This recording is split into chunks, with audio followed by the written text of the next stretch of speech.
So we're back. We took a long walk. We went to the Scottish restaurant, or actually Devin went to the Scottish restaurant and brought us back food.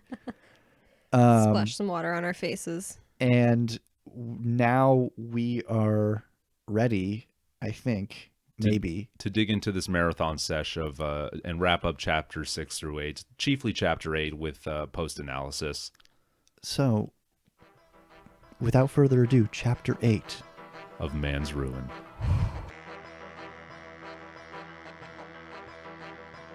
Hey guys, as you know, on Fucked by Book Club, we discuss misogynist literature. In this episode in particular, we have references to casual and overt racist rhetoric, body shaming, emotional abuse and parental bullying, references to stalking and serial killers, disordered eating, self-harm, alcoholism, and references to sexual assault in artistic and dramatized depictions.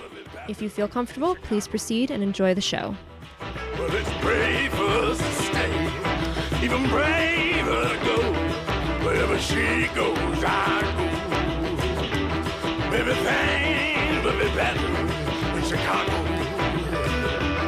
But we need the Lord will give us all we want. We carry with us. You know where I can be found, where the rainbow is the ground. I'm not alone. I'm not afraid. 'Cause it's birds This first paragraph here is really indicative of what I think is one of the main like fuck ups of Chance's like psychology. It just really Strap in, everybody. As human beings, we strive for the things we cannot have. What? Healthcare. We lust after celebrities, money, power, and fame that are out of our reach. I'm sorry, we lust after celebrities? Well, hang on. We lust after celebrities, money, power, and fame that are out of our reach. And the note that I wrote here is, only you want those things, Yeah. Chance. Yeah, like, I understand, like, yes, there are people who are, like, power hungry, there are people who are greedy, but, like, lust after celebrities that you cannot have. I know people who are like, yeah, oh, yeah, this actress is hot, or yeah, I have a celebrity that's crush on this me. person. Yeah. But I'm not like... That's the joke of this show. Yeah. Yeah.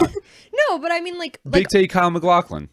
yeah, Steven Yeun could get it. Is he ever going to? No, never. Hey. But it's like I think the difference is that like Chance takes us to like a far different place and then applies it to everyone. Yeah, exactly. He Like, takes his own really weirdly specific psychosis and then he generalizes it out to everyone. But knowing how he discussed how to like psych yourself up before the approach in the last chapter, or at the end of chapter 6. I believe it's. Oh no, yeah, you're right. Yeah. At the end of chapter 6, he's like, "Oh yeah, just imagine what their back walls feel like." And then, so it's like if he goes to like a fucking movie premiere and he sits in the bleachers to like be like one of the screaming fans, he's just going to imagine like I don't know, who would he be into? Hey, listen, Chance, if you're listening right now, I just feel like it's really important that I tell you are not dating Natalie Portman. Hey, she looked straight into the camera and said, "I want to fuck you too" on SNL.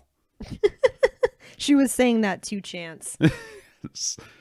And he also like immediately generalizes it and then takes it to a sinister place too, because You're like, you can use it. What yeah, the fuck does because that right mean? after that he says, "This is some wannabe Machiavelli bullshit." I swear to God, like this is like that. This is that kid that like wears a fucking fedora and goes to school and no one fucking likes him, and he's just like, "Oh, they don't like me because I'm at I'm an intellect. Yeah, I'm operating at a briefcase, higher not a level than him." backpack. Oh my God, yes, Like- he does. But also his dad is like 60. Okay, when I was in fucking high school, when I was 15, I got voted most likely to take over the world. And I played along, like, when, like, the cameras came to class and they handed me the little, like, fucking toy Oscar or whatever.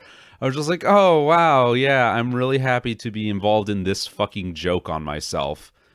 I was like, oh, this is, like, and I tried to, like, I tried to throw the attention to another buddy. It's like, oh, well, honestly, this is more so-and-so's thing. But it's like, at 15, I knew this is an obnoxious, stupid joke of like, oh, I'm the evil mastermind and the rest of you are all beneath me. I knew that was a dumb fucking joke. you weren't like the LOL so random kid who's like, I'm gonna take over the world. Yeah. No, I thought that. Well, I was Sports. a little so random, but I thought the take over the world shit was fucking like. By 15, I had already like gotten involved in 4chan and like knew to loathe and like demean those people.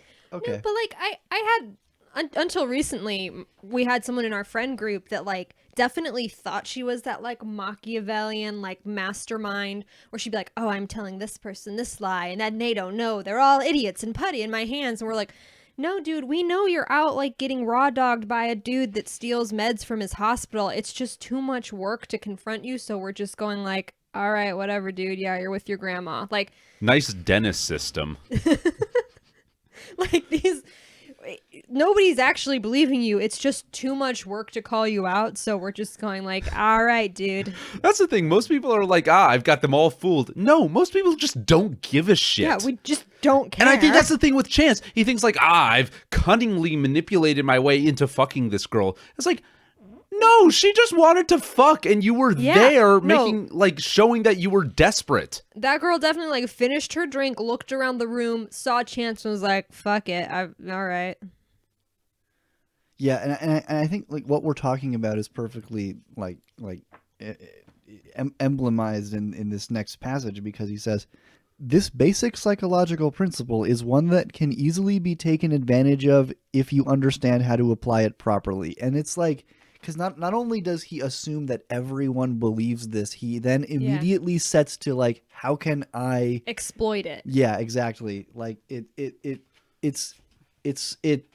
because he also seems to think that everyone else is also looking to exploit him, I guess. Well, that's his baseline, is he always assumes that people have some ulterior motive, and that's probably just him projecting, because he always has an ulterior motive. Yeah, it's what he said about the woman he met on the beach, Rose, when he says she was looking for suckers. Yeah. He never explains like what she was trying to sucker them out of, but she was a weird dude's attention. Like the thing is, it's like this comes back to like that very fucking like common like incel shit of like guys saying that like relationships and sex are like a marketplace and you have to show your value, and that like and the belief in like, you know, everyone only like women are only exclusively focused on dating up. They're always trying to like they have a word for it, hypergamy. Yeah, hypergamy. Hypergamy, where it's like the idea is like women are focused on like appraising the value of a man socially, like he's getting his fucking Kelly Blue Book score. But they don't have like a capitalist view of it. They have honestly a mercantilist view of it, because they see every trade as a zero-sum game. Like someone every time that you exchange goods on this marketplace, someone wins and someone loses in the exchange, you know? Yeah. Deals. It's the art of the deals, baby. Yeah, it's a very Trumpian way of looking at things. Yeah, and as we know, this kind of mindset is not how you have any kind of stable fucking economy. And the thing is, it's a fuck economy we're talking about. Abolish this economy. Seize the means of fuckduction. So, Chance, if one date costs 20 yards of linen,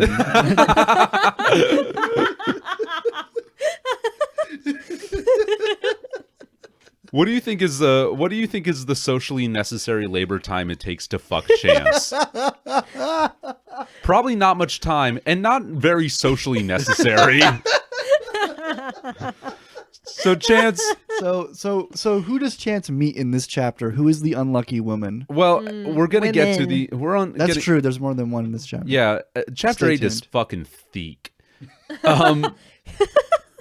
But it starts with Chance getting off the plane at O'Hare Airport in Chicago to go to DSA Con 2017.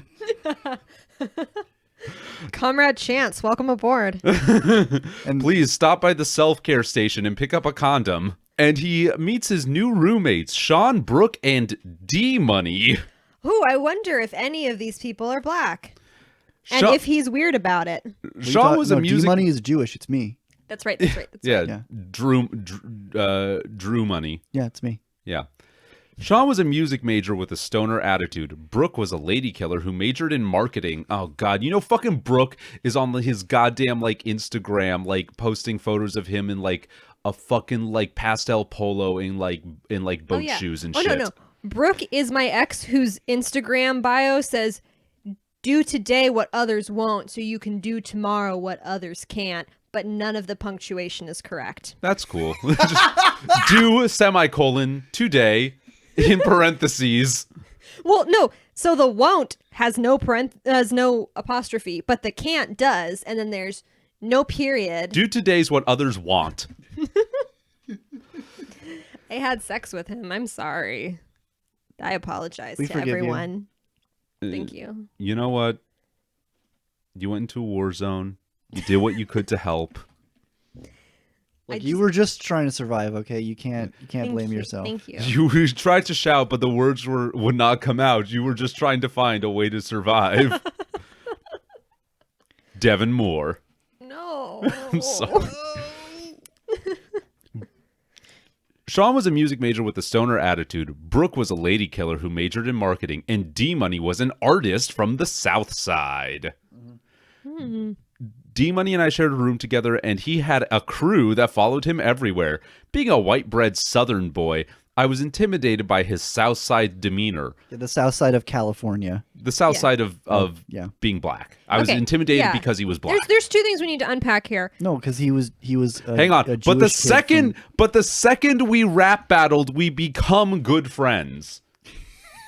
Okay, no, we Become present from- tense. have yeah. three things we need to unpack Yeah, here. we- First of all, that he thinks that Check out Nova this is new, the South. Check out this new Chance Moore psychosis unboxing video from Hanway and Cold Steel. Yeah, so this is another thing. We haven't really talked a lot about the spelling and punctuation errors that are throughout this book, but Oh my this is God. just a taste of what if you are And the kind the of syntax is just like fucked. Oh yeah, if you're the kind of person who knows how commas work, you're not going to like this book.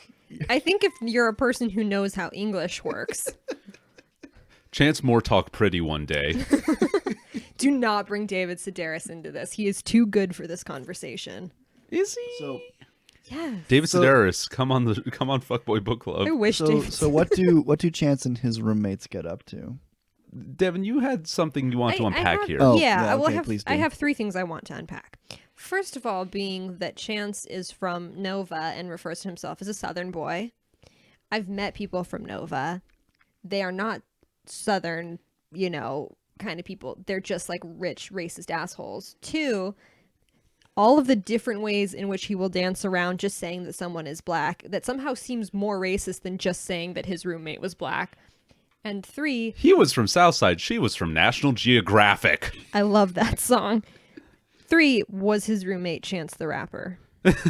I learned a lot from each one of them. Sean taught me the importance of music knowledge when speaking to artsy chicks.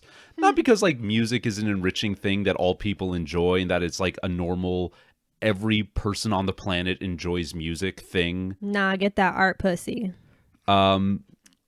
Brooke taught me that each time you go out, you must dress for the type of woman you want to attract. Okay, if that's true and that's what he's doing, and the cover is to be any indication of how he's applying that knowledge, he looks like a sex offender on vacation. Or also going by the cover, it's like, yo, dude, if you want to hook up with a chick at a Halloween party, dress in a costume. It's They either- love that shit. Yeah. No, it's either a costume or like a polo, a trilby, and some puka shells. God. Which, I hope that's a And costume. fingerless gloves too. I think I see some Yeah, fingerless gloves that's the on the most cover. horrifying part, I think. I mean, it is I very wanna- JPEG artifacty cover, but I'm pretty sure the unmistakable fingerless gloves. What do you want to bet that when Drive came out, he definitely got that jacket? Chance is a real human being and a real A hero. real human being. A real human being. A real human small being. Yo, dude, I want to get with a chick who's flexible, so I dress up like a ringmaster and they think I'm a talent scout for Cirque du Soleil. Cirque du Pousset. Voici Cirque du Pousset. Don't give Chance ideas for new book titles. Oh, God. D-Money gave me lessons in South Side swag. No, obviously those Oh. lessons didn't work if you just used the phrase Southside swag. I think that phrase itself is a hate crime. So When Chance says it, yeah. Yeah. So Sean, the musician who teaches him how to get some of that guitar snatch, has a friend from Minnesota stay with him for a weekend. But Sean has to bounce because of a family emergency, leaving Chance alone with her and 3 bottles of wine. Perfect time to fuck. Here's the description. She was supposed to be sleeping on the couch. Needless to say, that did not happen. She had long rose-colored hair, a supple figure. She was cured leather. She had been rubbed with mink oil before she showed up. And piercing blue eyes. She was an exact mirror image of Ariel from The Little Mermaid, minus the fin. And also she was 15. And her bra was actually just 2 shells. Yeah, that's it. So if she didn't have the fin, did she still have like the tail part of the fin? So she was like Her a naga? legs were just fused. and green. Fuck. So Chance says this to her on the couch. There's nothing more important in the world than this very moment. I want to get physical with you. I can feel the tension building in the room, but you are leaving soon, and we shouldn't act on our carnal urges. I stared deep into her eyes. What the fuck is that? We shouldn't act on our carnal urges? I really want to fuck you, but what would the Holy Father say? He would send me to a Magdalene laundry. Yeah, what?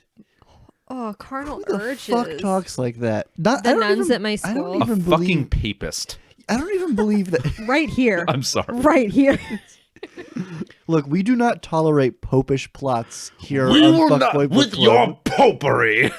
I like how like a couple episodes ago we're like, unite the 32 counties. Balaclavas for all our friends. Today I'm on a totally different Daniel Day-Lewis character.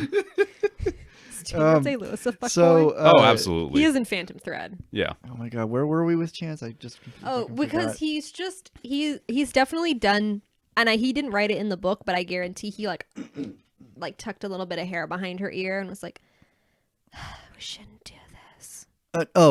Well, I bet he started crying. He's like, we shouldn't do this. I really want to, but we shouldn't do this. Can you just put your hand on my boner, just over the pants?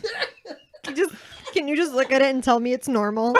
and meanwhile she It's supposed to be forks like that, right? like her friend, the guy who left, is like her only ride. You know, he picked her up at the airport, so she's like, fuck, I can't leave. Hey, I got a family emergency, so you mind being trapped in a dorm with my random ass My roommate? horny roommate. So apparently they fucked all over, all the time. Didn't eat, didn't sleep, just kept on fucking over the course of that weekend. He makes sure to let it be known that they did not have a single fight. Yeah, for a weekend. For a weekend. Now, this girl he literally calls Ariel. She thought I was her boyfriend. She was making plans for me to come visit her during winter break. I should have just told her right away. I was an asshole. She absolutely did not think that he was her boyfriend. She definitely was just like, yo, if you ever want to do this again, come visit me over winter. And he was like, I wow. didn't even mean it. Yeah. And he's definitely like, oh, she's in love with me. She was just saying that, like, you know, oh, of course. Well, hang on. Because he probably was like, yeah, I'll come visit you. And she was like, oh, yeah, Maybe, okay, yeah. sure. Yeah, maybe, Hang on. A month after she went back home, she heard through the grapevine that I was seeing someone else. I do not regret sleeping with women after her. So I was an asshole, but I don't regret what I did. Never regret anything in the pursuit of purse. That's the lesson of every single chapter of this book is like, I did a bad thing, but I don't regret it. It was awesome, but it was bad, but I don't loved do it. Teens, don't drink unless you're cool. Like me. I told her from the get-go that we would not be anything serious, but that only fueled her fire. She told me that I broke her heart, a quote-unquote first of mine, scarecrows around first. But how could I break someone's heart that I had only known for a little over a month? I guarantee that definitely is not what the situation was. Yeah, but like maybe she was being sarcastic, like, yeah, you really broke my heart, Chance, but it just didn't translate over text. Yeah. I'm really sorry you found out this way. Oh yeah, you really broke my heart. I gained an immense amount of knowledge from our little 2-week salacious adventure. Salacious. 2 weeks. Like, how did? No, she was definitely being sarcastic about yeah. that. Oh, Like, yeah. she didn't think they were dating. Furthermore, Chance has just shown his ass. Like, I know he's trying to come off as like this bad boy heartbreaker, but he's absolutely that dude that's been with a girl for like 3 months, and he's like, happy 3-month anniversary, and it's like, that's not how anniversaries work, you dumb turd. I discovered that most women have a sexual appetite equal or greater than mine, that any situation... Okay, first off, Yes, Chance has just discovered that people like to fuck. Women get horny? What? What? I discovered this incredible secret. Does No, anyone dude, else know? This is the only reason that you have managed to have sex. That sometimes other people want to have sex, and the fact that you are available makes them avail themselves. Yes, Marx's great insight.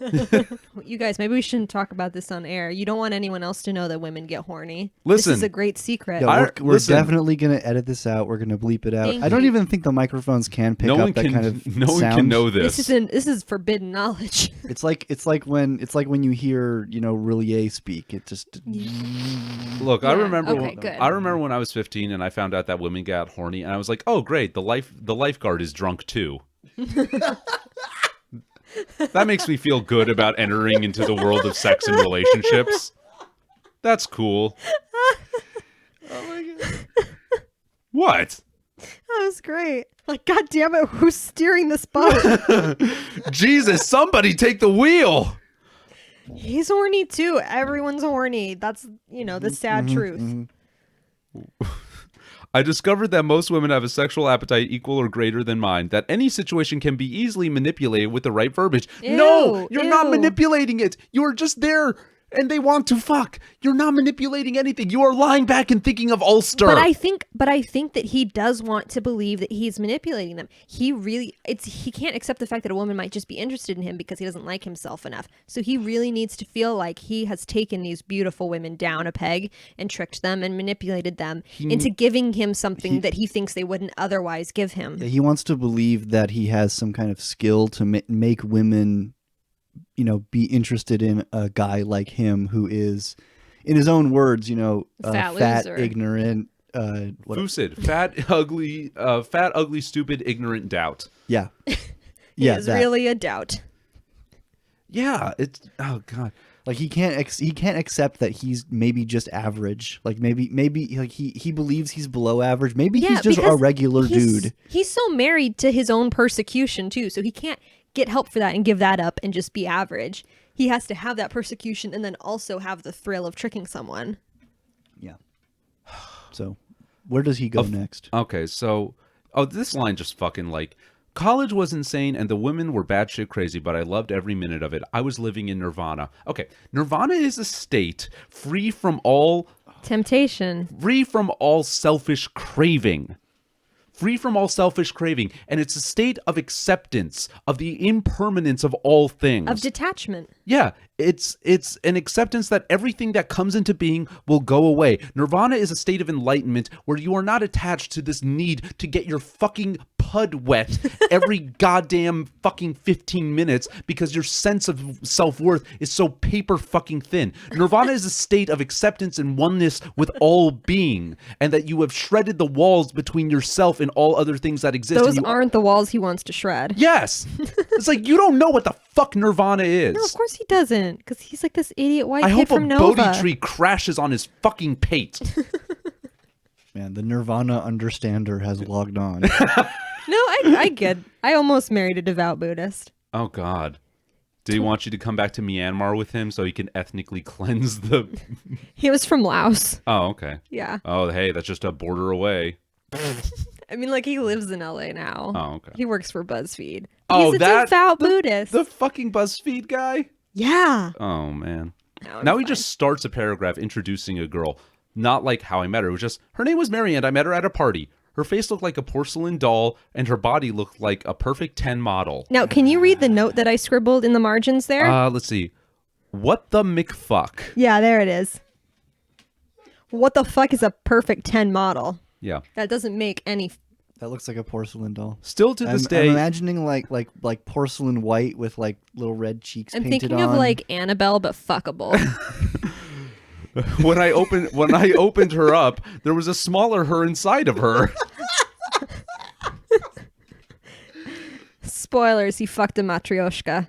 Still to this day, it baffles me that I pulled this one off. Probably because you didn't.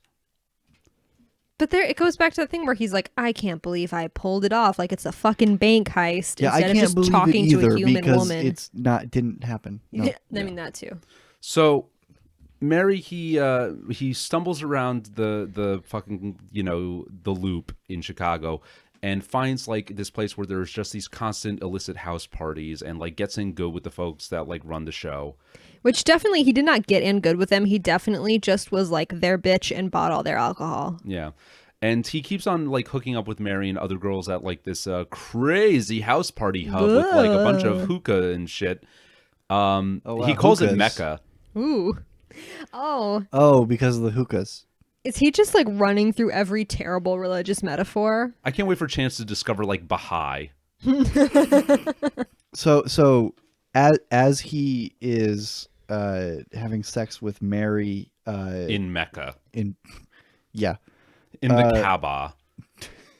He marches around in a circle, picks up pebbles to hurl at Satan. So basically the cops show up.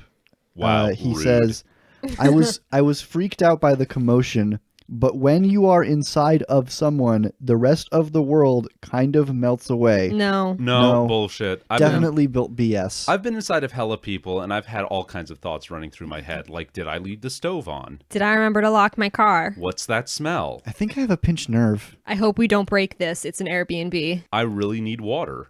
I should really talk to someone about my anxiety. Did I lose my bracelet? No, that's a real thought I had. I thought I lost my bracelet. And is all I could think about. Who were you inside of? No, it was a separate. I had just ridden in the elevator and I had a lot of bags on my hands, and then I couldn't find my bracelet, and I thought the bags had slipped the bracelet off my hand in the elevator. Oh, this And wasn't then- like a lose your watch situation. No. This was like I went to Target. Okay. Yeah. So you were not fisting somebody.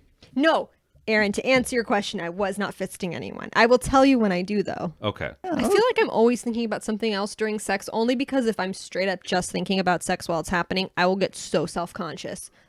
So I'm just like, time to think about, let's pick something. Did I remember to lock the front door? Did I Yeah. feed my roommate's asshole cat? I was supposed to do the laundry 3 days ago. Yeah. Why didn't they turn the fucking air on? I am sweating so much on them right now. Do they notice?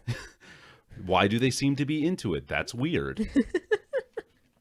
Not to kink shame, but Why did you call me daddy? I'm younger than you. daddy's a state of mind. So basically what happens Not my here tempo. in Chance's world is the cops break up this party. They break up Mecca, the place that he has been going to party here. The fucking Saudis, man. I swear to God we couldn't trust them with... And he says about Mary, he says, the simple fact that I stopped idolizing Mary like everyone else at the party piqued her interest. I didn't pretend to be cooler than I actually was. I didn't show off in front of her. Yes, you fucking did. Yeah, because he explicitly tries to run game on her. I was just being myself and enjoying the No. moment. No. You you weren't. You weren't. You were completely calculating this fucking routine. Also, I guarantee that that's not what piqued her interest. She probably looked at this weird, desperate dude and was like, there's an easy lay. He has a pulse. Yeah. I wonder if he has a pud to go with that pulse. A pud to remember.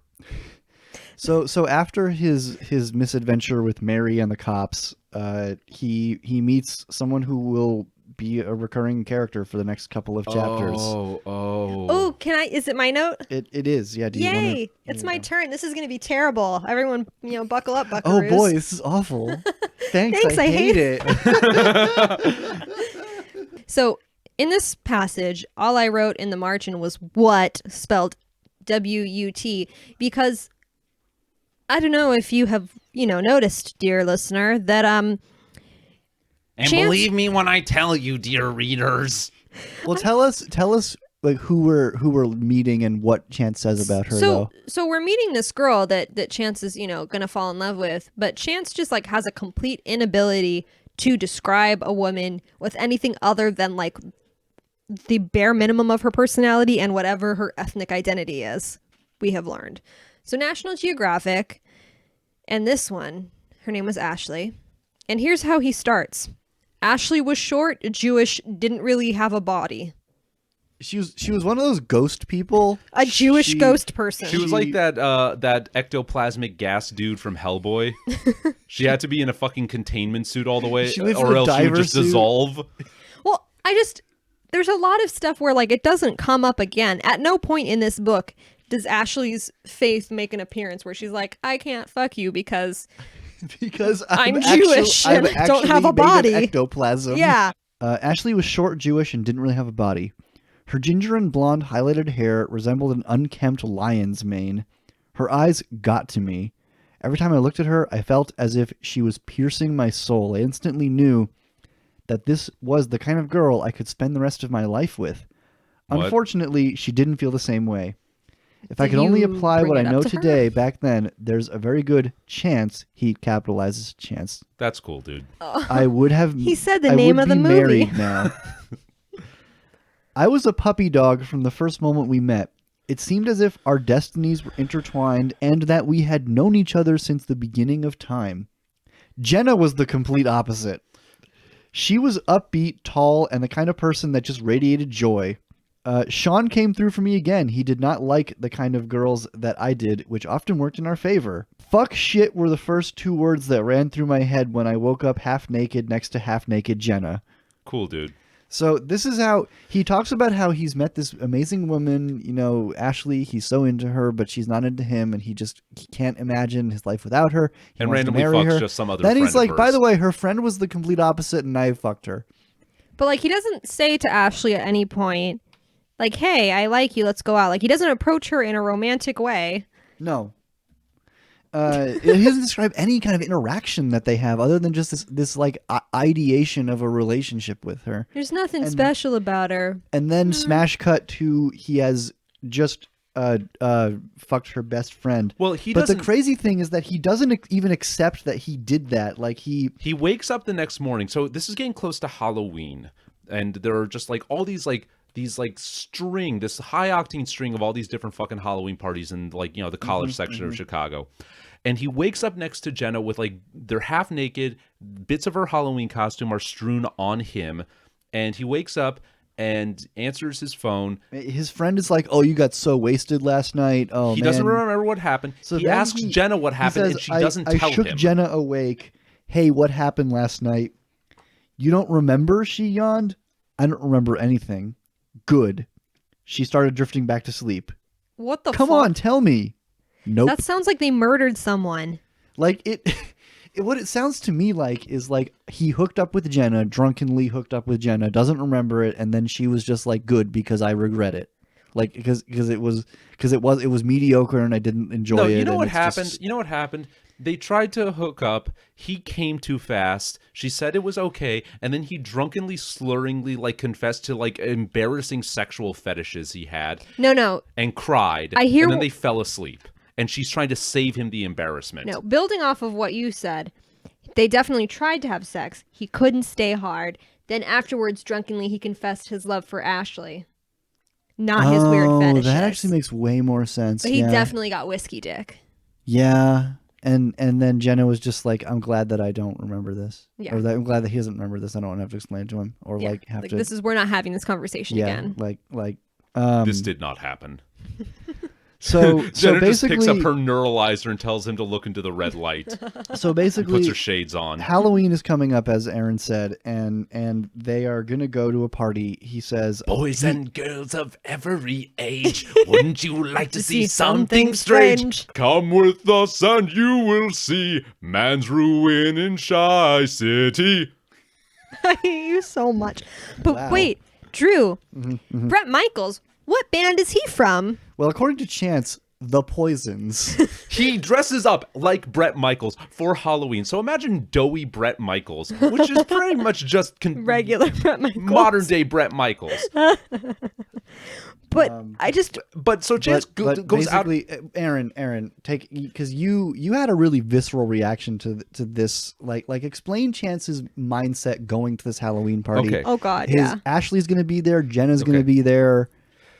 So they're getting ready to go to this train of And- Halloween and parties. basically- They're starting a marathon of Halloween parties. And basically, Chance has decided that this is his opportunity to finally like impress Ashley, get her to like him.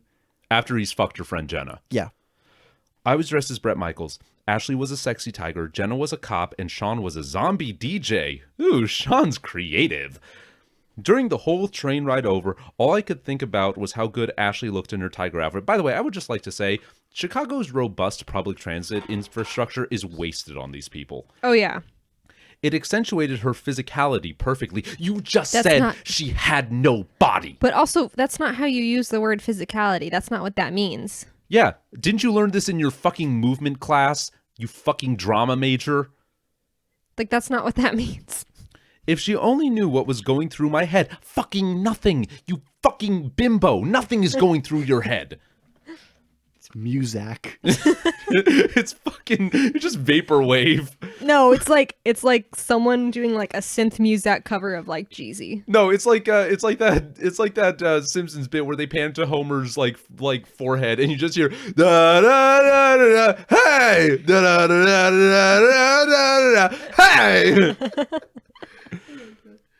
The closer we got to the actual party, the quicker and quicker my heart started racing. I wasn't nervous because we were going to a random warehouse party. I was nervous because I knew there would be a lot of guys there who would sweep her off her feet. I put on my earbuds and listened to Too Short's Playa and did my internal pregame pump-up speech in my head right now as we got to our stop. What's that pregame speech? Okay, Tell this us. is the darkest fucking shit First of all, we have encountered in this before we book jump so far. into this, Yeah, seriously, like I know there's a general like content warning on this show. This is for fucking real. Like, this is bad. before we jump into any of that, I just want to say that he could have at any point in this train ride just been like, hey, we're going to get to this party. There's going to be a lot of dudes there, but I hope you save a dance for me. And she would have been like, okay, sick. All he had to fucking do. Or she could have said like, no. I don't see you that way. Yeah, and then this would be over. At some point, but probably before he fucked Jenna, he could have been like, try to make a move, try to express his interest, do normal people things. He could have done anything except what he actually does. Now, Which is going to get dark. So just like one more content warning slapped on there. this is like the part in 7 where they find all the fucking notebooks written by John Doe, and Oh my it's like this is This is a look into Chance's mind that you never wanted. okay. I didn't in want the this. 90s, there was a guy who sent a botched acid bomb to Bjork because he was obsessed with her and was mad that she was at the time married to a black guy. I remember that. He left hours and hours and hours of video diaries, and I think a Dutch documentarian just cut them all into like a 2-hour documentary where it's just him. And one time I was not in a good headspace and decided, hey, I got nothing going on at work. I'll just hook up to the office Wi-Fi and just listen to this guy while I do, like my little piddly like office duties. And That was a terrible idea. yeah, I was. I was not okay. This gave me flashbacks to that. And it's not because he's going on some angry tirade. I compare this to the manifesto or the personal diaries of a serial killer because of just how deep and dark and kind of like cracked in the head it is. And the fact that he doesn't see it that way. But the wording is on its surface very like positive. So this is a similar effect. With So that preamble, this is Chance's internal monologue with Too Short's Playa playing. You can do this. You can do this. You have gotten them with hotter girls. This is going to be a breeze. She has to feel the same way towards you. She loves you. Everyone loves you. You can do this. You can do this. You're going to do this. You got this, little Playa. Don't worry. What? No. that's psychotic. That's Just because you've gotten with hotter girls and what the fuck? you've And gotten with this is hotter the- girls, she this- isn't even that hot. She's fucking ugly. You're doing her a favor. She owes you. And this is the thing. This is the fucking thing about Chance because he 100% thinks that when he developed a fucking eating disorder to deal with the emotional abuse and body shaming from his dad, the neglect from his mom, being overshadowed by his sister, being bullied by kids at school, he thinks that when he developed an eating disorder and basically a regimen of self-harm, that he became suddenly confident. Instead of, he just found a way to suppress those feelings under this absurd peacocking inside of his own Yeah, brain, and- where he keeps on shouting over that voice that is way more fundamental and way more deeply rooted, that he is ugly, that he is that he's just fucid, And so he totally believes that he has this confidence now, but he's not realizing that that confidence is this paper thin veneer that he is like constantly reapplying. It is a mask that is slipping. Yes, to this howling void of just self-loathing, and how he has to go into this like Dragon Ball Z like rev up to go Super Saiyan ritual to like reapply it. No, but I mean, go to the time chamber and train to fuck. I definitely like in Chance's reading this, like I see a lot of like people that I know in Chance, and like I knew someone, you know, for years and years, like growing up with them, and they were not attractive, and I don't mean that in like a bitchy, like she wasn't attractive, like they were not attractive, and people were shitty to them about it, and their dad was shitty, and their parents were shitty, and like they just had a rough ride. But they had convinced themselves that they were so persecuted by all of these other things that it absolved them of their own fucked up thinking. So they had that like confidence, that like very thin veneer, and they would just kind of set people's lives on fire and be like, oh no, it's okay, I'm not a bad person because bad things have happened to me, so I'm absolved of any mess that I make. And like hearing that reminds me of that so much, and it's like really, really terrifying, that lack of accountability and that like unwavering, almost delusional confidence. Like that's not normal. Because the thing is, like, he has not actually developed that confidence. No, it's a lie. He thinks that he has achieved this healing process where he's overcome all of his insecurity, but his process of self-discovery is just so fucking superficial. He has not actually worked through this idea, like, you know, he says, and destructive too. Yeah, and self-destructive and destructive outwardly. Yeah. Like, he cannot square the fact that, like, hey, my dad should not have like treated me like I was worthless because of my body. Kids at school should not have treated me as worthless because of my body. Instead, he's like internalized it into, oh, it's my fault that people are making fun of me because I lack self-esteem and I don't have self-respect. But now I do. I have so much. It's like, no, because you clearly don't. I feel like Chance's approach to his own mental health and overcoming these traumas is the same as my approach to the time I was 7 and spilled beans on my dress, and then to cover spilling beans, and then to cover the bean stain, I just put a sticker of Ireland over the bean stain. And just... That's what I do every time. Like I fuck up, I just like start hollering about how much I support the IRA, and that makes it okay. Well, those were the stickers that we had in the house. Every time I fuck up, I just paint a big mural of Gaddafi. Excuse me, it's Bobby Sands. Show some respect. Oh shit. So after that, like, I'm good enough, I'm smart enough, and doggone it, people like me fucking episode, Chance goes to this Halloween party with Jenna and Ashley, and he gets hollered at by a British flight stewardess dressed like Little Bo Peep, who grabs her and says, hi, sexy, as soon as he walks in the door. Hi, sexy. Oi, sexy. Oi, slag, you want to have a cheeky shag? You want to pick up my petticoats? Yeah, so You want to get Nando's? He goes to all this trouble, right? He psychs himself up to get with Ashley. He tells himself how he's going to do this. It's going to be awesome. Of course she loves you. Everyone loves you. She must love you. She deserves this. You deserve this. It's like, and then the first woman he sees who's not Ashley, he's like, okay, great. Yeah. Cool. Like it's insane. Her accent immediately turned me on. I danced with her all night, and I could see Jenna out of the corner of my eye staring at us. I had no idea if we had hooked up or not. You did. Yeah, of course you did. You fucking dumbass. Oi, for a shilling, I'll touch a spotted dick. I just love... Spotted dick. I just love that Chance is very much gussing up all the sex he has had. He is very much fucking like pumping it up. But the one time where it's like, yes, you fuck this girl. But when it's inconvenient for him to have fucked this girl, he's like, anything could have happened, honestly. Because it clearly wasn't, if any sex happened between them, it clearly wasn't very good sex because she wasn't impressed by it. Also, it's not convenient for him to have had sex with her because he's trying to get with Ashley. I think he definitely compartmentalizes. I wasn't going to act like Jenna and I were together since she refused to tell me what, if anything, had happened. I didn't really care if it had anyway. My focus was on making Ashley jealous, not Jenna. Everyone wants what they can't have. And no. And And here You comes psychotic freak that only you think that. here comes the fucking projection. It's insane. Where it's like, yeah, well, I would be obviously immediately motivated by fucking jealousy. So of course everyone else would be. If there was a man Wait, who I actually had a note here. Wait. Because, okay, so, yeah, because he says about meeting this British woman, he says, this was my opportunity for a one-night stand with a British chick, but I wasn't sure if I wanted to sacrifice my maybe possibly, if everything works out perfectly, relationship with Ashley. Jenna liked me. I liked Ashley.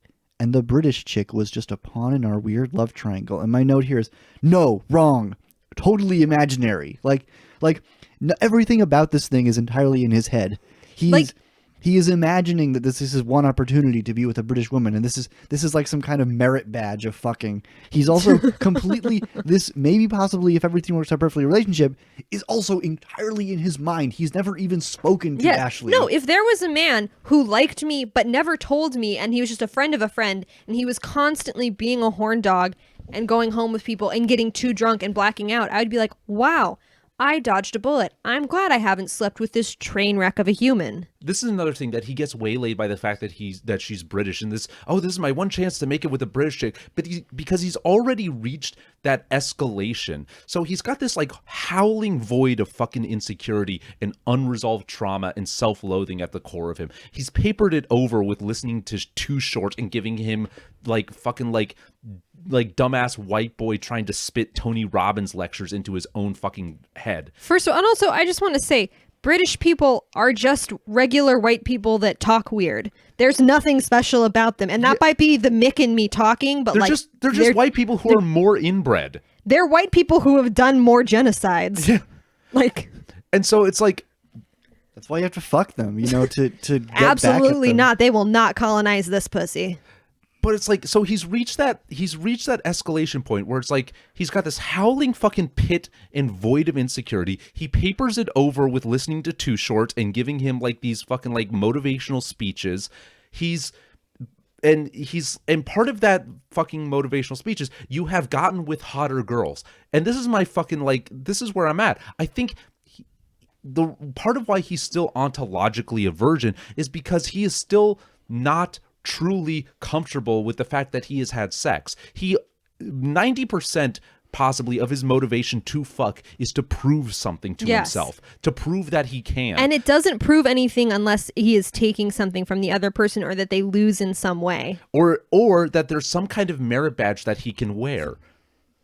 So it starts with, oh, well, I'm going to go for the hottest girl. All right, now I'm going to go for an even hotter girl. Now I'm going to go for an even hotter girl. And then that stops meaning anything. And now a girl with national health care. Yeah, and then it becomes like, well, it's not about how hot she is. It's about how alpha she is, how much of a bad bitch she is. And like, her credo and like, I've gotten the high value girl. But then it's about how exotic she is. Oh, yeah. and then that goes away. British. And then it's how exotic she is. Oh, she's Are British people exotic? I mean, to a fucking guy who's never been outside of Nova. It's like, I she's missed that. British. Oh, she's from National Geographic.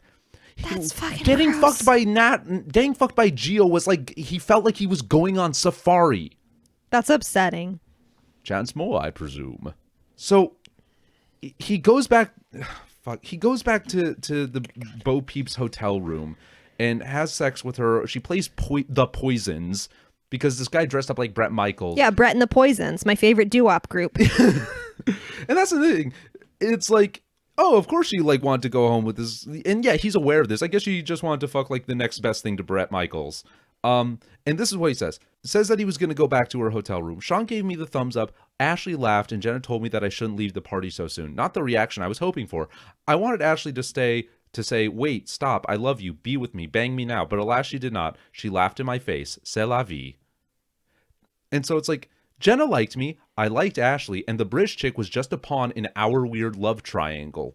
What love triangle is that? It's not our, dude. You have constructed this fucking Gordian knot. It exists only in your head. Yeah. That's the theme of this chapter. And I bet Ashley was laughing because she thought to herself, or maybe had a bet with someone that was like, I bet you Chance will go home with the first person who remotely shows any interest. Yeah. Like I can, yeah. There's no love triangle. Both people have to be aware that they have feelings. I felt like crap for dumping my friends for some random British girl, but I had to get off somehow. You really didn't, dude. You didn't.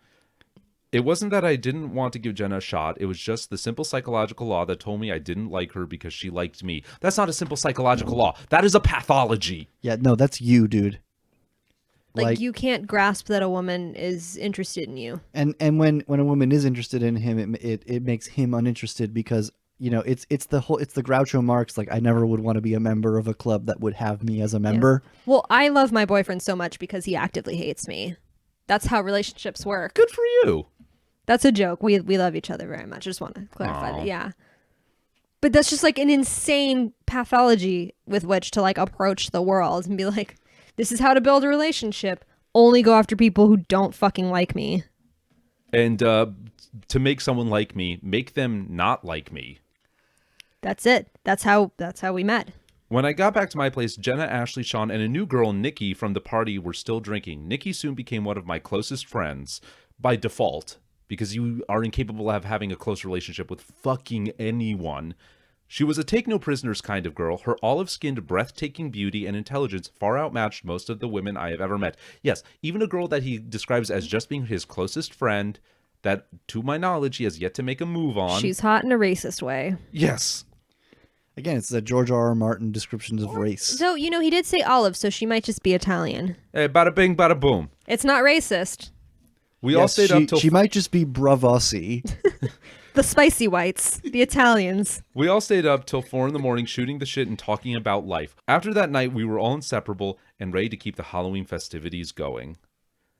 So, they get ready to go to the next round of parties. This one is at his friend Tim's kegger in Wrigleyville. All right. Oh, who's Tim? Tim gets introduced earlier and on, but it's he's not important. Does he? Yeah. I don't remember him. What kind of demeaning like cartoon character is he compared to? Oh no, he's a man, so he's okay. He Yeah. doesn't. Yeah. Oh, okay. My social standing at this party would be epic. The entire party knew who I was. I was once again making a party happen. Brooke brought... that dumb desperate Is this his birthday party? No, this is the okay. Halloween. Sorry, I'm skipping ahead. I think. Sorry. Brooke brought the handsome and beautifuls, D-Money had the Southside kids, and Sean rounded up the artsy anarchist individuals. Just say the gay kids. Anti-chance action, alerta, alerta. I want to see Chance Moore get stomped in by the fucking black bloc. Yeah, no passar on chance. Una mattina, mi sono svegliato, oh bella ciao, ciao, ciao, ciao. Right as the group of 50 or so was heading for the train, Ashley veered off towards her dorms. Ashley, wait, I ran up to her. What is going on? I don't want to go out tonight. It's just another opportunity for dumb guys to hit on me and for you to go home with a slut. No, I won't do that. Tell you what, I'll hang next to you the whole time so no dumb guys will hit on you. And I won't mess around with any other and I won't mess around with any other girls. Come on, it's Halloween. I'm sure to her it sounded really pathetic.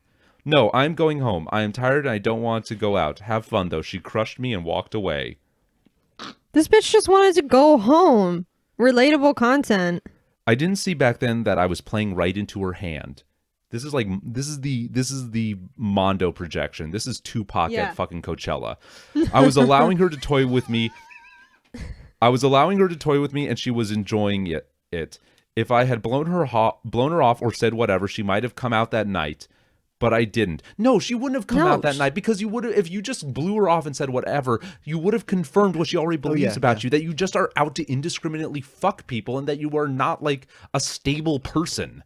I feel like Chance is the guy where he's like, if you got any plans tonight and you're like, no, just gonna stay in and go to bed early. He's like, playing hard to get, I see. And you're like, no, my dude, I just don't want to put on pants. Hate me? Yeah.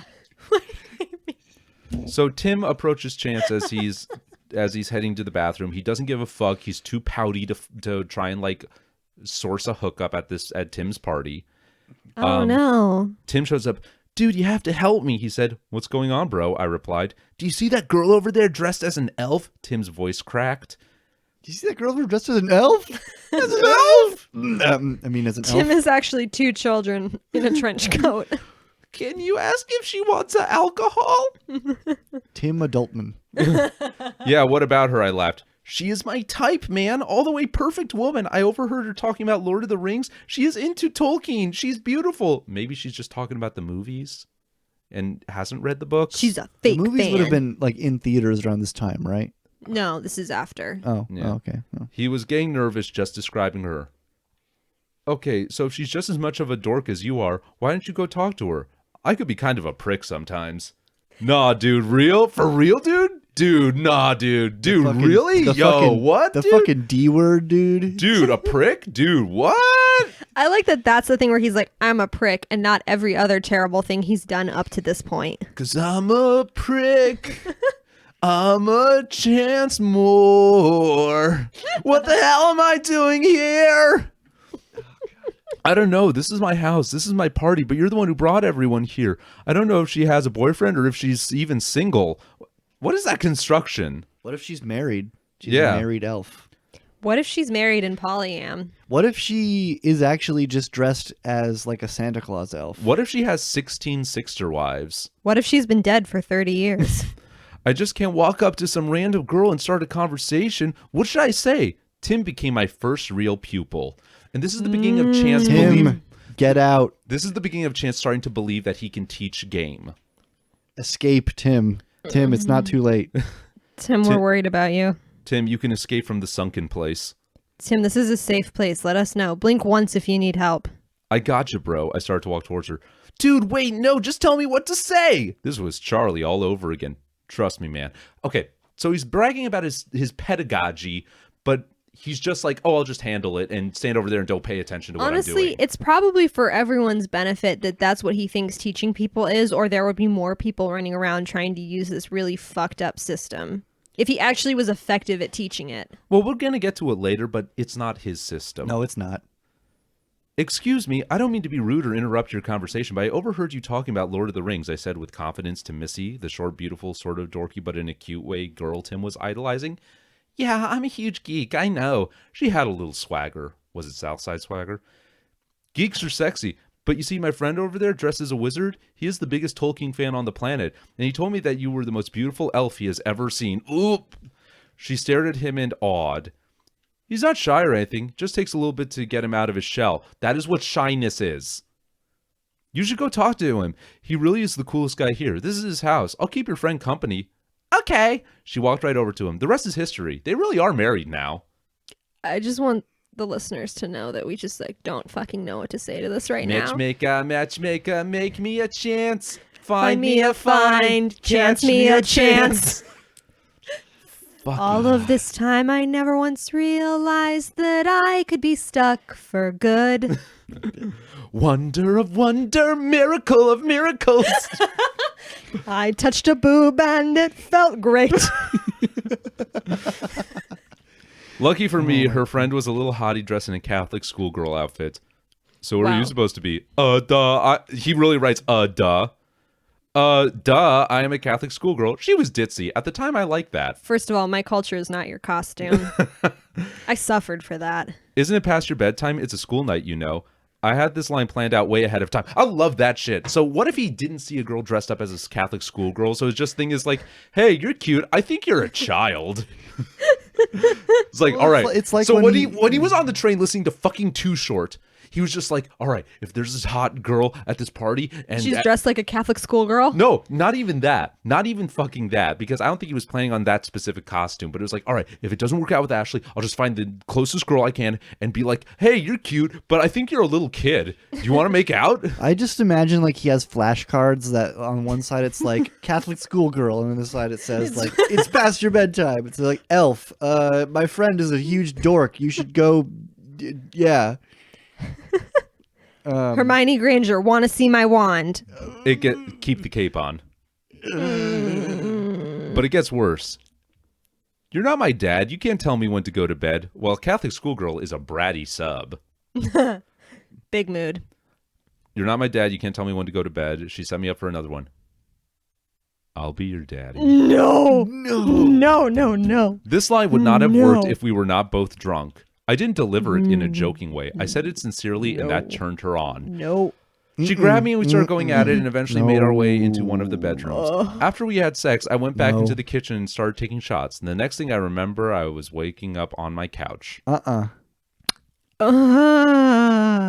Can you just imagine just like Chance Moore with his like I get drunk on Rivers beard being like, I'll be your daddy. Fucking like, I bet he has like Oakleys that he tucks into the back of his shirt. Chance Moore, I've done the math. Chance Moore is older than me. If Chance Moore came up to me and said, I'll be your daddy, I'll be like, dude, my dad could be your granddad. Granddaddy. So he goes to, this is the first time, as much as acting is apparently important to Chance, this is the first time we actually hear a reference to it. And it's when he tries to go to class the day after Halloween hungover, and his professor is hungover and tells him to go home because no one was going to come to class, and it was a mistake to have it the day after Halloween. Okay, first of all of my professors at CSUN were always hungover, and we still had to sit through class. So I call bullshit on They this. still had to teach it too. Yeah. They would just be like, what's up? I'm very hungover today. Here's fucking blow up. Tell me what you think of it. Wow, your professors admitted they were hungover to you? Yeah, and then they would put on fucking blow up or some shit. See, all my film professors were communists. Well, See, I lucky didn't get fucking those you. fun ones. I got all the transplant ones who just come here and still think Coke is the hip thing to do. It's not K-hole like a real kid. Come on, boof some cat like a fucking adult. Fucking butt chug already. So So Sorry. eventually my group dwindled into just Sean, Ashley, Nikki, Jenna, and myself. I still hung out with other people, just not on a regular basis. We established messed up Mondays, tipsy Tuesdays, wasted Wednesdays, thirsty Thursdays, fuck up Fridays, saturated Saturdays, and sober Sundays.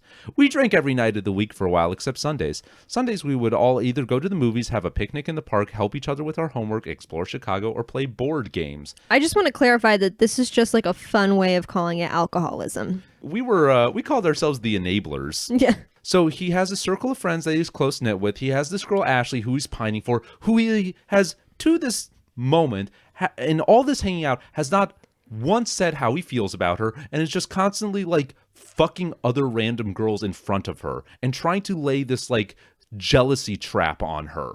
But won't say that he likes her. So to her, it's just that this dude is trying to play some weird game that she doesn't want a part of because this guy's messy and fucking gets fucked up every night. So here's He's what a messy Chance, bitch that lives for that drama. So here's what Chance learns from all of this. We reached the end of the chapter, mercifully. This thick chapter. Chapter thickums. Basically summarizing like the four women that he slept with in this chapter. He says, hang on a second, let me just find where. One He pussy said- made you larger, and Yeah. one pussy will make you small, and the pussy that mother gives you doesn't do anything at all. Ugh. No. Okay, so he says, I got with Jenna because I knew how to apply the principle everyone wants what they can't have. Which is not I a didn't principle. pay attention Buddy, to I don't even Mary, want the and that things I bugged the hell can't out have. of her. I don't even want the things I already have. The British chick saw me come in with two other girls. The schoolgirl was not going to let her friend be the only one who hooked up. God. Ashley was still not going to fold as easily. She knew the rules of the game and how to play them. No, you fucking bimbo, you fucking dolt. She does not know the rules She's of not your playing game. any she is game. not playing your fucking game. I wrote in the margins in all caps, what game? This woman is just living her life, and he's just making it exceptionally hard. He's just orbiting around her, and he's like, "Oh my god, she knows what she's doing to me." And meanwhile, she's like, "Yeah." One day I will spring my devious trap upon her. And meanwhile, she's like, "Yeah, my friend Chance, he's kind of a man whore, whatever." He's messy. The British girl was in the U.S. for one more day. She was a flight stewardess. She wanted to have a fucking like fun excursion. It's on not Halloween. because you walked in with two girls. Like, Yeah, she saw that you walked in with two girls. And it's like, oh, this guy will just like hook up with kind of anything. It's like you walk in with two girls on your arm. She's just like, oh, they're both his friends and they're doing like cutesy friend shit. So he's probably available. He's obviously not dating either of them because this was, you know, they would be in a couple's costume otherwise. yeah. And this was like, you know, early mid 2000s. Polyam hadn't been invented yet. That's true. By Tumblr us. Tumblr didn't exist yet, Yeah. so no polyams. So she just thought, oh, this guy's coming with two female friends, and he's obviously available because he's not dating either of them. And so she wanted to have a fucking fling, and she has a fucking Bret Michaels fetish, which is honestly, I've been on the internet since a teenager. I think a Bret Michaels fetish is like the Pretty most tame. Yeah. it's pretty tame, but it's also the worst and most pathetic fetish I've ever encountered. That too. Do not kink shame her. And I've met diaper furs in person. Where?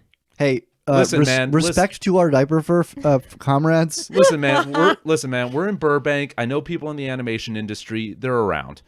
Yo, if you're a diaper fur, like turn up. If you got a furry fetish, fucking turn up, dude. Whatever you got going on. You in the suit, you not in the suit, you diped up, you not diped up. So we've pivoted to a pro furry platform, is what I'm gathering. Critical here. support. Critical support. Okay. So it's like no. So Jenna was we just didn't pivot. Jenna We were was always just here. Jenna was blitzed out of her fucking mind.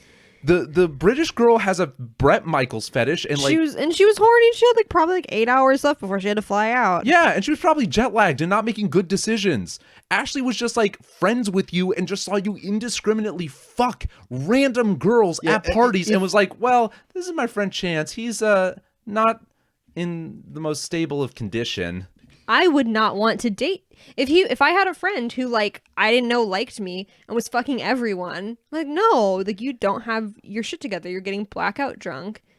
You're fucking trying to take on pupils. Yeah, I no. mean, I've had friends who had a lot of indiscriminate sex and maybe even I thought were doing it for unhealthy reasons, and it's like I just want to clarify, I'm not slut shaming him because he's fucking a lot of people, but it's more the aggressiveness and the reason why he's doing it. Yeah, we can see inside of his mind and why he's doing all this, and we can see that it's clearly not a healthy thing. Yeah. Yeah, it's like, yes, and anyone that gets close enough to him could be able to clock that from a mile away. Yeah, he is way more transparent than he thinks he is. Oh, absolutely. Before we go to the party, I'm going to put on my fucking earbuds and listen to Two Shorts and give myself my fucking daily affirmations about how everyone loves me and how I've banged so many hot girls.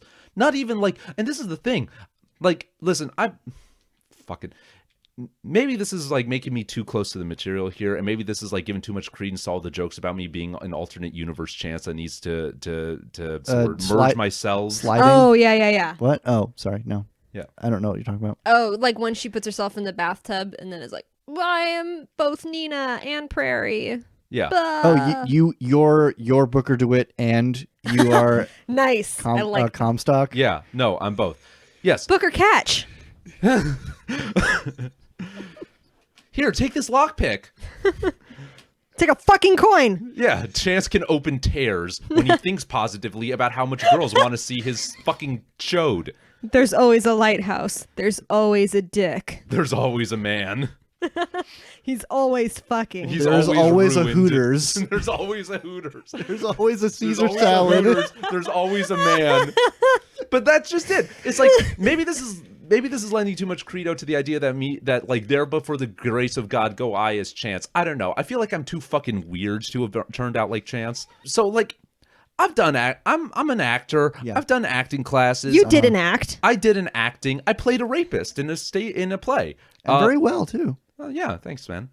No, even the director even said so. Yeah, and yes, the director said so, and the girl whose life it was based on said so too. I'm good for me. You're thank you. Thank you. I'm glad I re-traumatized you. It was a real honor, and it made me feel like I grew as an artist. Oh, come on. No, it was a genuinely good accomplishment, Aaron. Yes, thank you. Okay, whatever. I'm not good at taking compliments. But before we move on to this, there are also times in which I relate to some of the stuff that Chance is saying, and I feel like there are a lot of ways in which my thinking could have mirrored his. Because when I was a teenager, all I wanted was to have a boyfriend. It was a single-minded goal, but I think... I don't want to have sex. I just want to have a boyfriend. Yeah, that was it. I remember around 17 through 19, I had this period where I was like, wow, I'm lonely. I want to be with somebody. I've never really been with somebody. I don't think I've had a real relationship, just these little momentary dalliances with girls. And I saw it as a measure of my worth. I need someone to like me so that I know that I'm likable. And right now I'm in a place in my life where I'm like,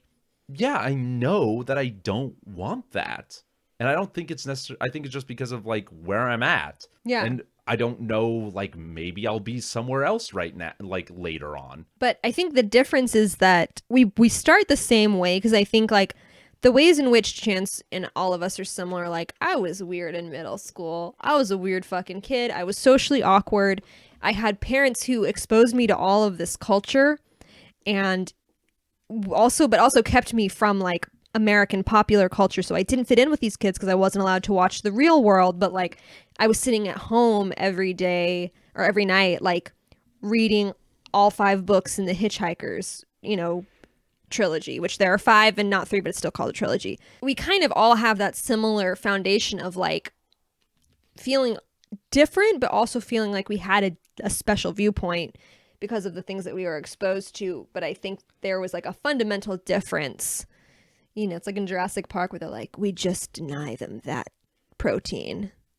Well, like I think they were just denied that protein. When you guys should have denied protein to every girl he ever met.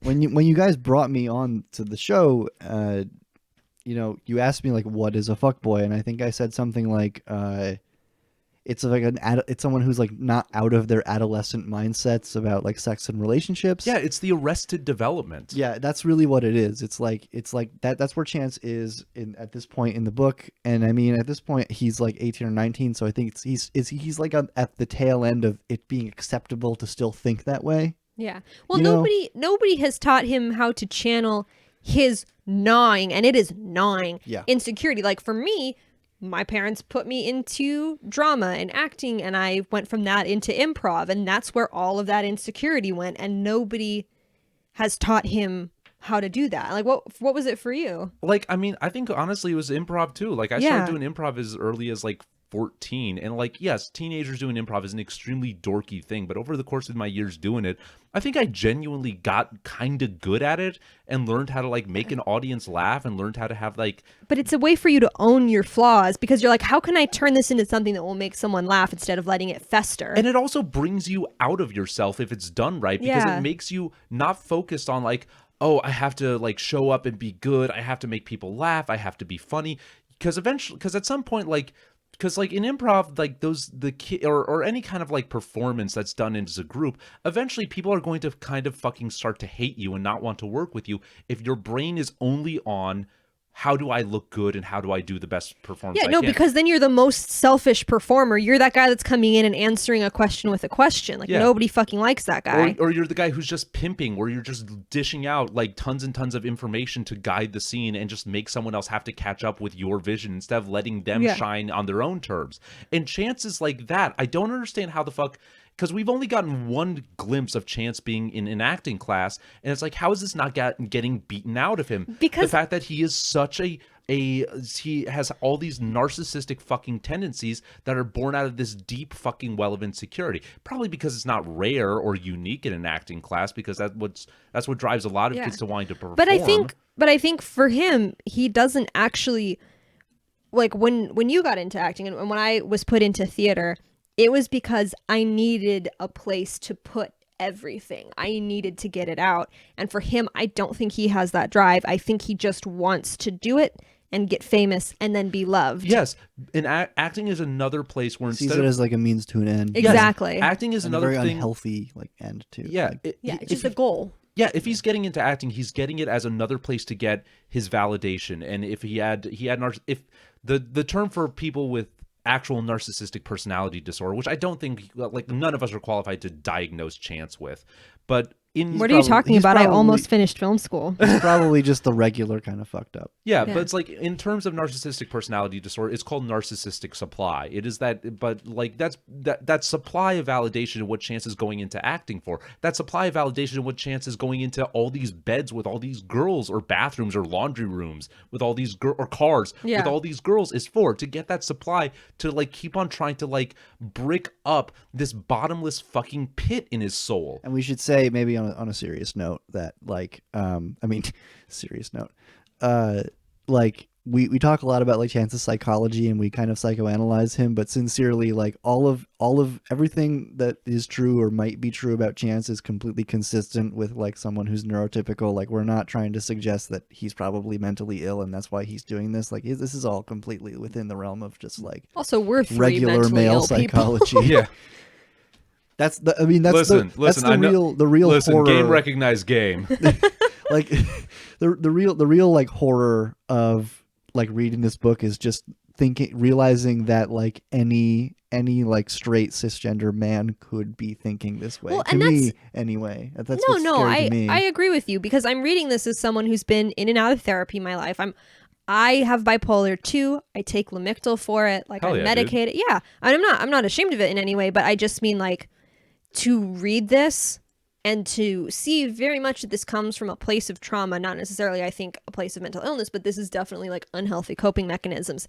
And to see the sheer privilege that he comes from, but also the absolute refusal to get any help for something that is not a mental illness. This is not a thing he needs to medicate. This is a thing he needs to just unlearn and like talk work about. through. Yeah. And just like the sheer refusal to do that is just like staggering to me. But it would require a degree of and this is honestly like another thing why I don't think he's probably like even all that committed as an actor, because it would require a commitment and ability to be vulnerable that I don't think he has any fucking interest in. He is terrified to appear as vulnerable. Which is Yes. which is precisely what is sabotaging any chance he may have ever had with this girl Ashley. Because if he could just tell her how he feels, maybe she would have considered a relationship. Maybe even after he had hooked up with Jenna and hooked up with the British girl, maybe he could have explained to her how he felt about her and how he was dealing with it in this immature sort of way. But he didn't want to do that anymore.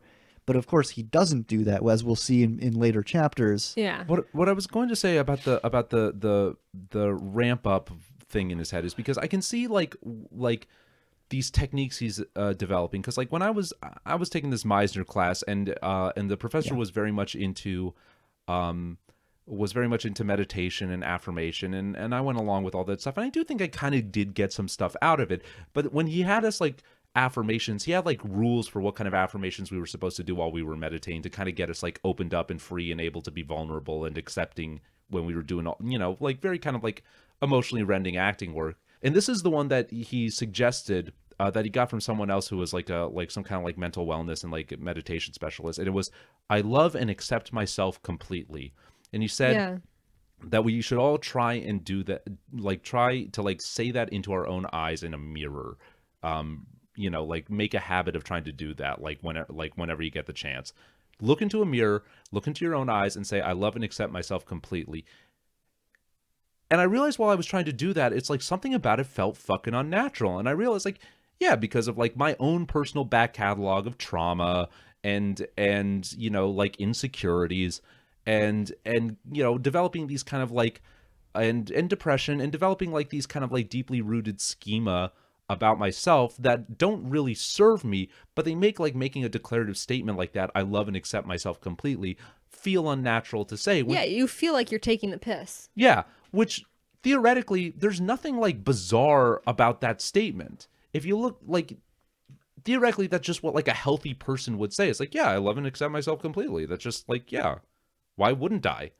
I'm a human being. I deserve love and acceptance. Like, And then my brain's like, surprise, bitch, I got a list on why you don't. yeah, and that's the thing with Chance. I don't think Chance could fucking do that. I think he would like break down crying, or he would like go into some completely detached, compartmentalized mode if he had to do that exercise.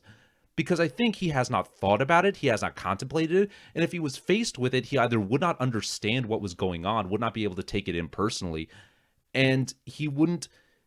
Or if really faced with it, he would be faced to deal with the fact that, no, he does not like himself. And he's constantly filling this fucking void with random sex and massive amounts of fucking alcohol abuse. Like, there's no way that he can look at that and go like, that's a normal amount of alcohol to be drinking. I used to drink that much in college, but that's because I was in an abusive relationship and I desperately did not want to be conscious. And there's like, yes, kids who are out of the house for the first time, they want to drink a lot, they want to experiment, they want to fuck around, they want to experiment, they want to have fun, they want to do all kinds of reckless shit. But like Chance from like middle of high school to like first year of college has nothing on his mind but getting as fucking trashed as possible and getting as laid as possible. There's no fucking sense of moderation there. And it's like, this isn't just like normal partying and normal like, though I will say that he was in college during that like cultural time of that, like, I hope they serve beer in hell time, where that was, I mean, and I'm not saying that it was normal, because I think it was, almost like like a mind virus that was shared, but it was definitely a normalized thing. Like, yeah, you gotta go out, you gotta get wrecked, you gotta fuck as many girls as possible. Yeah, he was in college at the time that the books that inspired him to write this book were like on the shelves at the bookstores. And so I think like when you look at someone who's as deeply insecure as Chance coming up in that time, and there's some dude telling him like, I slang so much puss, buy this book and find out how to do it. Speaking of which, I'm going to just fucking drop this bomb. Chapter 9, the game shows up. Chance gets introduced to Neil Strauss's fucking book. like the distant murky light of a lighthouse on a dark harbor. There it is. Chance calling believed in the green light. The green light. You can hear its far away siren call. So we've definitely learned a lot about Chance. More than I, wanted to know. Yeah, we've gone into the dark heart. We've started on our journey down the river, and it only gets worse. Yeah, no, it gets a lot worse. I finished the book. Yeah. So, Drew, I want to ask you Yes, this. sir. What do you think we've learned about fuckboys in general outside of, and granted, we only got this one example of Chance, but it's like, yeah, it comes from like a howling void of unresolved insecurity and self-loathing. What if we learn about fuckboys? More than we ever wanted to. We didn't ask you this question at the top of the episode, Drew, but are you now, or have you ever been, a fuckboy? I thought about this, and I really I feel like probably in my head I was a fuckboy a lot, but I feel like unlike maybe a lot of other like teenage boys and like college age boys, I didn't really have the guts to externalize this stuff that was going on in my mind. So I would like I would have crushes on girls and then never say anything to them, or just avoid them until I stopped feeling that way, or to see a girl at a party and want to talk to her but not do it, and then just feel bad about myself, because that was a lot of my experience in Classic college.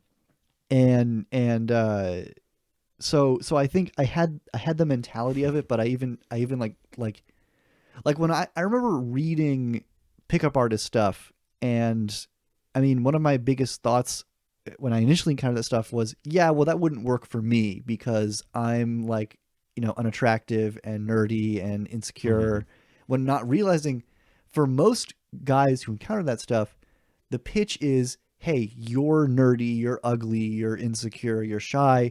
This will work for you, even though you have all those qualities. For me, I leapt past that and was like, this won't work for me because I'm even more all those things.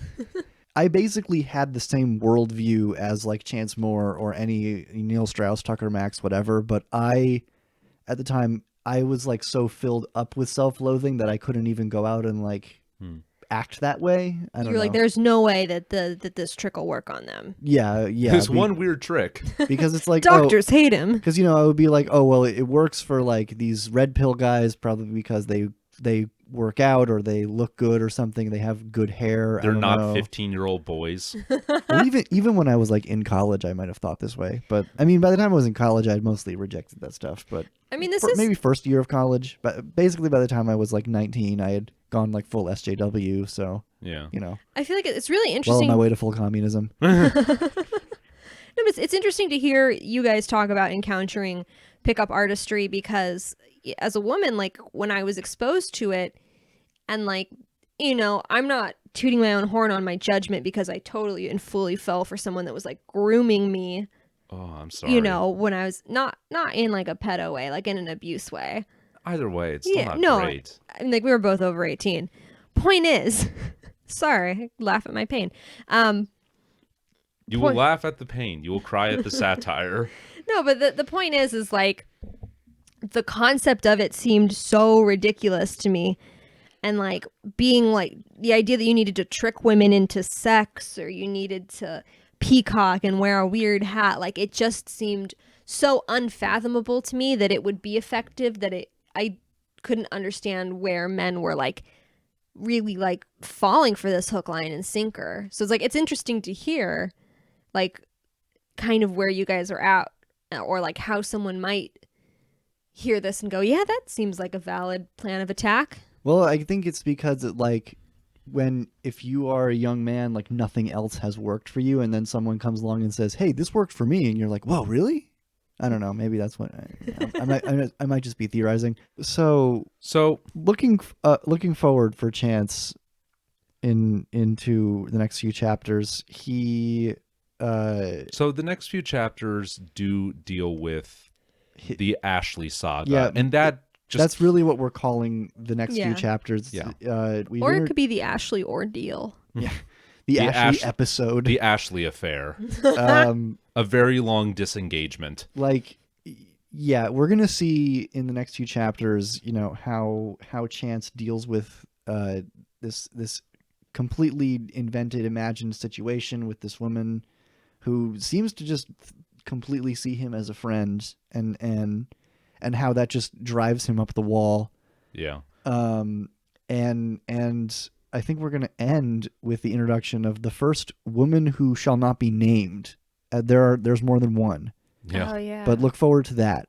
Forward. Well, yeah. No. So this was some dense shit. It got very dark. Yeah. We gazed into the abyss, and the abyss gazed also unto us. And the abyss texted us, "You up?" So from face. So from all of us here at Fuckboy Book Club, again, my name is Aaron. I'm Devin. And I am Drew. Stay safe. Yeah, for real. Do not keep on fucking. So, Fuckboy Book Club is produced by me, Drew Franzblau. You can find us on Twitter. We are at Fuckboy Book Club. And you can also email us. You can email us at fuckboybookclub@gmail.com. If you have encountered fuckboys, if you have thoughts about fuckboys, if you've encountered Chance Moore and have thoughts about him, please do let us know. However you want to. And also, please do rate the show, subscribe, leave a comment wherever you listen to it. It really does help us out. Later, fuckboys. Fuckboys out.